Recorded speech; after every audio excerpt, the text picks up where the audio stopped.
Hey, I'm 32 now, but 3 years ago, I was drowning. If you've ever hit rock bottom and made a choice that haunts you, stick around. This is my story. How desperation led me to a mansion, a deal I never imagined, and the money that saved me but scarred me. Hit subscribe, drop your thoughts in the comments, and let's dive in.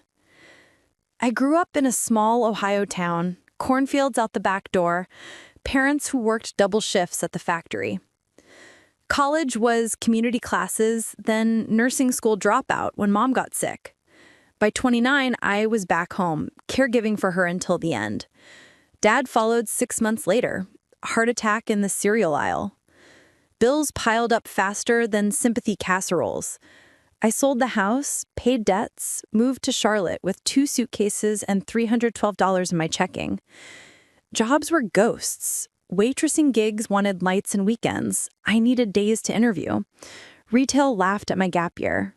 Unemployment ran out. My studio apartment smelled like old pizza and panic. Eviction notice taped to the door. 30 days. That's when I saw the ad on Craigslist. Live-in companion for elderly gentlemen. $1,200 a week, room and board. No medical cert required, just kind heart and patience. I stared at the screen until my eyes burned. Called at 8:03 a.m. A crisp voice answered, "Mr. Harrington's residence. Interview Thursday, 10 a.m. Bring ID." Thursday, I wore my only blazer, hair in a low bun, resume printed at the library. The address led to Myers Park. Mansions behind wrought iron gates, lawns like golf courses. The house was brick, 3 stories, columns thick as redwoods. A butler, actual butler, opened the door. "Miss Clark, this way." Mr. Harrington sat in the library that smelled of leather and lemon polish. 85, frail, oxygen tubes in his nose, but eyes sharp as winter air. We talked 40 minutes. He asked about Mom's favorite book, To Kill a Mockingbird. I teared up. He nodded, offered the job on the spot. Start Monday. First week, I learned the routine. Wake him at 7, oatmeal with blueberries, pills in a crystal dish. Dust shelves that held first editions. Lunch at noon, soup, sandwich, exactly 2 crackers. Nap at 2, walk the garden at 4, his arm linked through mine, cane tapping brick paths. Dinner at 6, then Jeopardy on the big screen. Bed by 9.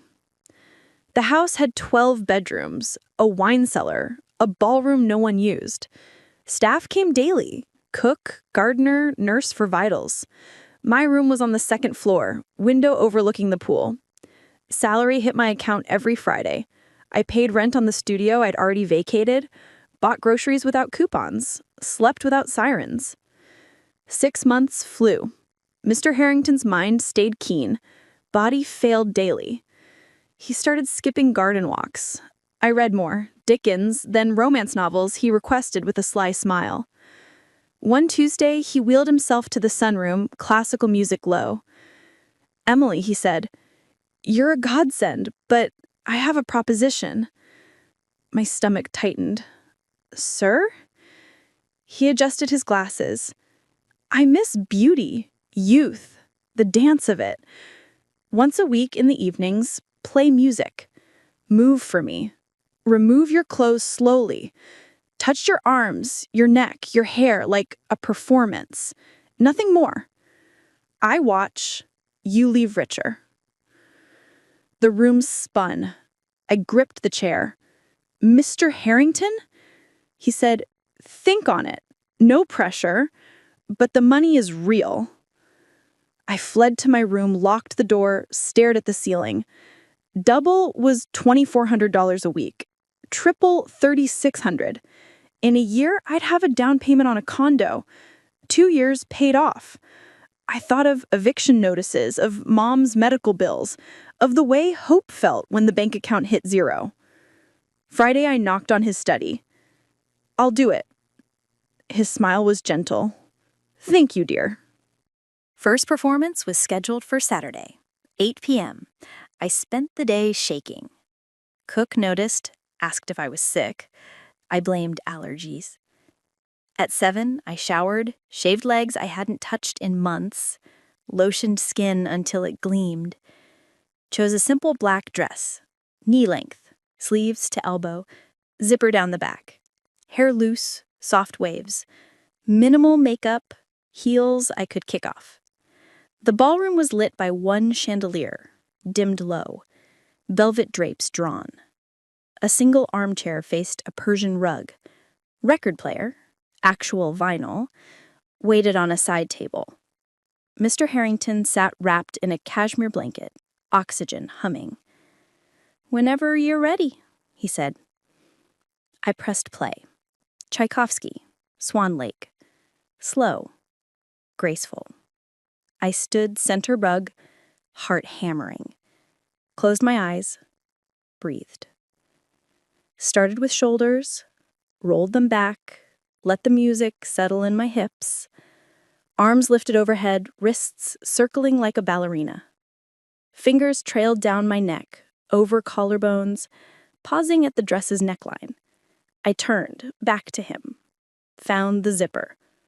Pulled it inch by inch, fabric parting like curtains.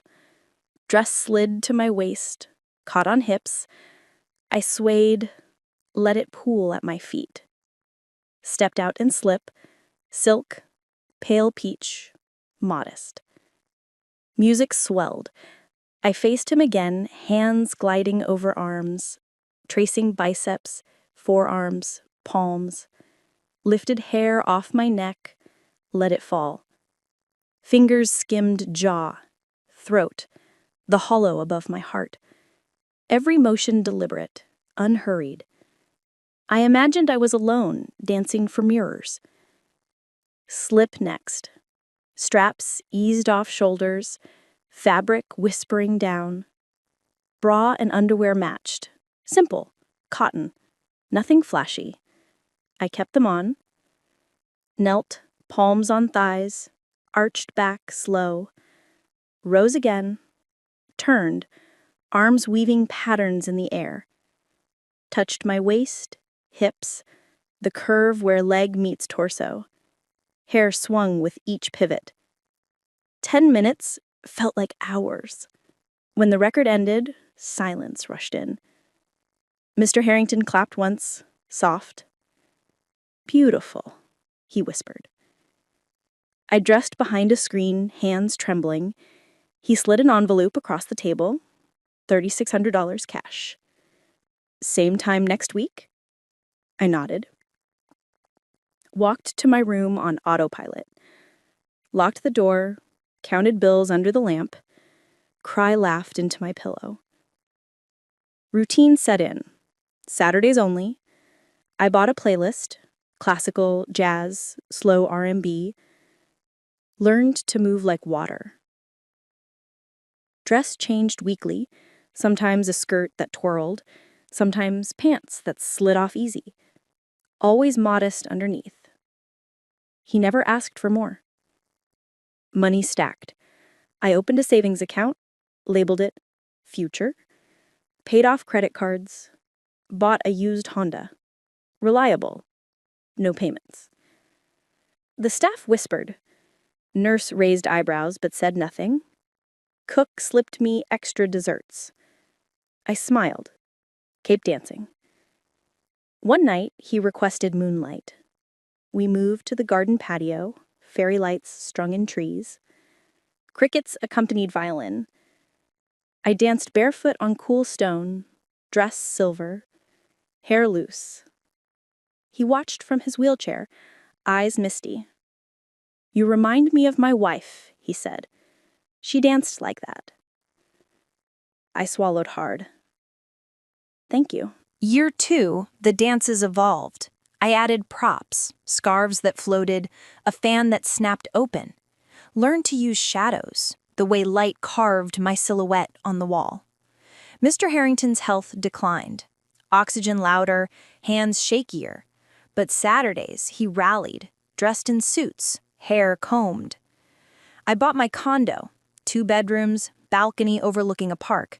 Closed on a Friday, danced the next night in celebration, wore white, moved like I was floating. He gave me a bonus, $10,000, for your new home. Guilt crept in. I'd catch my reflection mid-twirl, wonder who that woman was. Told myself it was art, performance, nothing crude.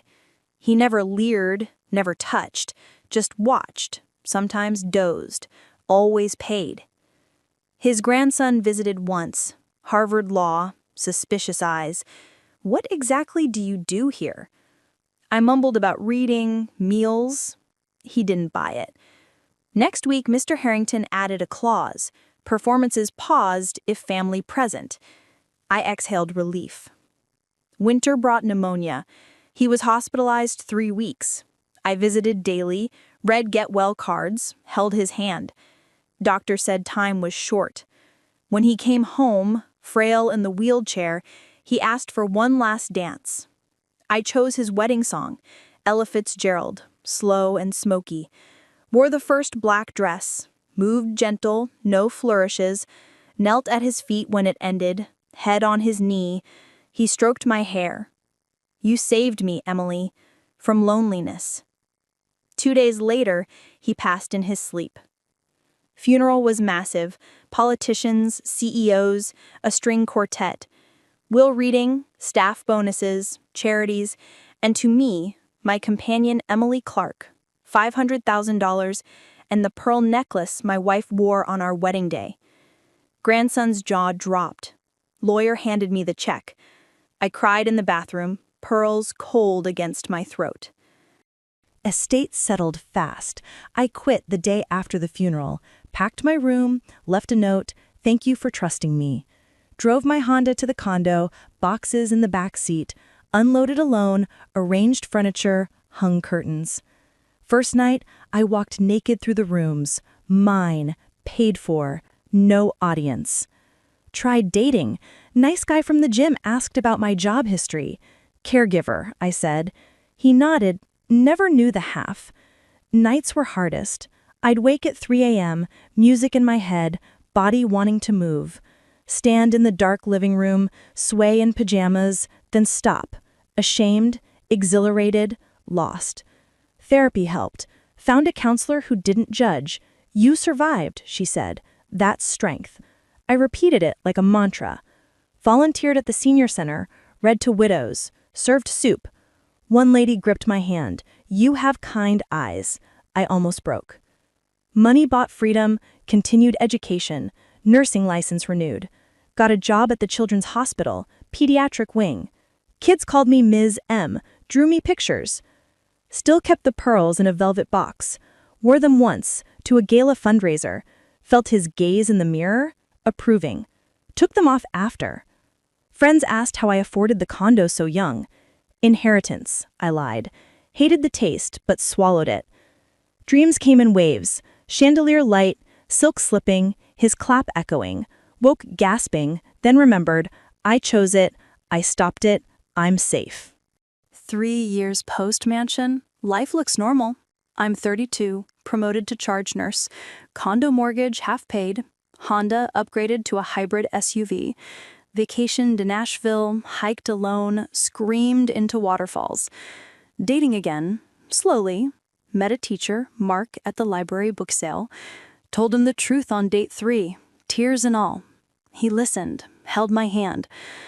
You did what you had to. I see you now. We're taking it day by day. Still dance sometimes. In my living room, blinds closed, jazz low. No audience but me. I move for joy, not money. Arms overhead, hips swaying, hair brushing my back. When the song ends, I bow to the couch, laugh at myself. The memory lives in a locked corner of my mind. I don't open it often. When I do, I see a desperate girl in a mansion ballroom, choosing survival over shame. I don't hate her. I thank her. To anyone scraping bottom, your choices don't define you forever. They shape you, yes, but you get to decide what comes next. If this hit home, comment below. What's the hardest thing you've done to survive? And if you want more raw stories, subscribe. I'm just getting started.